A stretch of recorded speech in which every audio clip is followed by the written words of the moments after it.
السلام عليكم ورحمة الله وبركاته. الحمد لله رب العالمين. اللهم صل وسلم وبارك على سيدنا محمد وعلى آله وأصحابه وسلم تسليما كثيرا. أما بعد. Ndugu zangu Waislamu, nakupongezeni na hii Eid al-Mubarak, Eid al-Adha, Eid al-Nahr, Eid al-Hajj al-Akbar. Nakupongezeni Allah subhanahu wa ta'ala kwa kupenda tawfiki ya kufika katika hii Eid, mkaswali lillahi alhamd, mkaleta takbira, mkaadhimisha Allah subhanahu wa ta'ala, mkazitukuza sha'air Allah azza wa jalla. Na yule ambaye ataziadhimisha shaira za Allah subhanahu wa ta'ala, hakika huo ndio ucha Mungu wa nyoyo. Ndugu zangu Waislamu, hii siku ya Eid ni siku ya kumtii Allah subhanahu wa ta'ala. Hizi takbira ambazo zimewekwa, ambazo kila mmoja anazisema Allahu akbar, Allahu akbar, Allahu akbar, la ilaha illa Allah, Allahu akbar, Allahu akbar lillahi alhamd.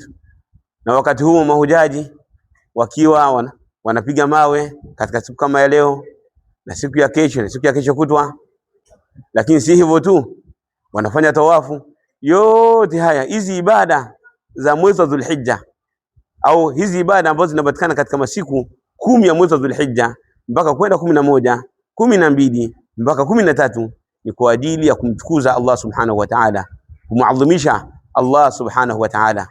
Kwa hiyo tumtukuze Allah subhanahu wa ta'ala kwa kufanya yaliyokuwa mema na kuachana yote ambayo ni maovu. Leo ni siku ya kuchinja. Kuchinja ni katika kumadhimisha Allah subhanahu wa ta'ala. Tunamwabudu Allah kwa kuchinja wanyama, ngamia, ng'ombe, mbuzi na kondoo. Zote hizi ni ibada kwa ajili ya kumadhimisha Allah subhanahu wa ta'ala. Haifai kuchinja kwa siku Allah subhanahu wa ta'ala. Mwenye kuchinja kwa ajili ya kaburi, kwa ajili ya mnyamkera, kwa ajili ya mapango, kwa ajili ya majini, kwa ajili ya mazindiko, kwa ajili ya mambo mengine ambayo si kwa ajili ya Allah subhanahu wa ta'ala, basi huyu atambue kwamba atakuwa amefanya ashirku billahi azza wa jalla, atakuwa amemshirikisha Allah subhanahu wa ta'ala, na shirki ni haram na ni madhambi makubwa mbele ya Allah subhanahu wa ta'ala. Ndugu zangu Waislamu, nitoe tambihi katika hii Eid al-Adha. Hii Eid kubwa imezoeleka kwa watu waliokuwa wengi kwamba huwa wanaihusisha na kufanya ziara ya makaburi. Mtu atatoka mwaka mzima afanye ziara ya makaburi, isipokuwa anajalia kwamba hii ibada inahusiana na siku hii ya Eid al-Adha, hii Eid ya kuchinja, hii Eid kubwa. Jambo hili ni haram, kuhusisha siku na ibada fulani. Ziyaratul qubur, kuyazuru makaburi, ni ibada ambayo Mtume sallallahu alaihi wasallam kaiweka. Ni ibada ambayo Mtume kaielezea, akasema kuntu nahaitukum an ziyaratil qubur fazuruha fa innaha tudhakirukum al-akhirah. Nilikuwa nimekukatazeni kuyafanyia ziara makaburi, kuanzia sasa yafanyeni ziara. Hakika katika kuyafanyia ziara makaburi mnaikumbuka akhirah, mnakumbuka kwamba ipo siku mtahama katika huu ulimwengu wa duniani, mtaelekea katika ulimwengu wa barzakh, mtaelekea huko barzakh kaburini, kisha mtaelekea kwa Allah subhanahu wa ta'ala. Kwa hiyo hii ziyaratul qubur ni kila wakati. Kila wakati mtu akitaka kufanya ziyaratul qubur anaenda, ama kuihusisha kwa siku maalum kwamba mimi nafanya ziara makaburi siku fulani katika mwaka, hii ni kosa. Kwa mfano, ndugu zangu Waislamu, itazameni Arafa.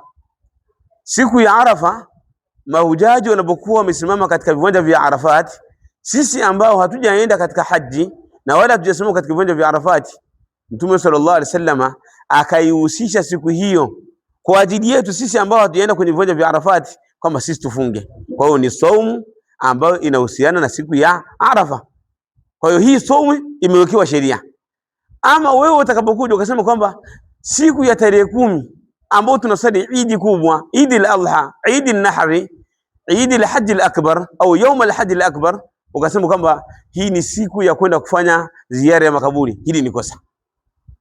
Labda kwa mfano itokee huna ada hiyo, ukasema ngoja niende, hiyo hapo hatusemi kwamba umehusisha, lakini tunachokusudia ni wale ambao hawafanyi ziara ya makaburi katika masiku mengine katika mwaka, isipokuwa katika siku hii na kwenda kuyafanyia usafi wama ila dhalika. Hili ni kosa, ni bid'a na ni uzushi, na bid'a na uzushi ni haram, ndio hukumu yake.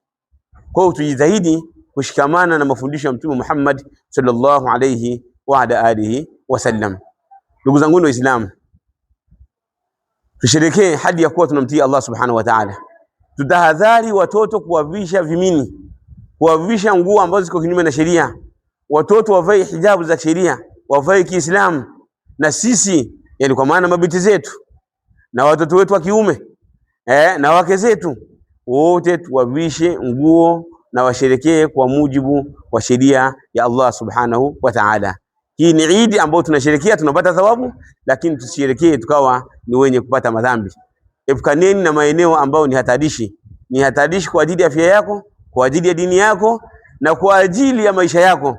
Kama watu ambao wanaenda kwa beach huko, wanaenda kukaa uchi, wanaenda kuchanganyikana wanaume na wanawake hadi ya kuwa kwa uchi, ni hatari ambayo inaweza kutokea na ni hatari ambayo inatokea. Hakika utakuwa ni mwenye kuulizwa mbele ya Allah subhanahu wa ta'ala.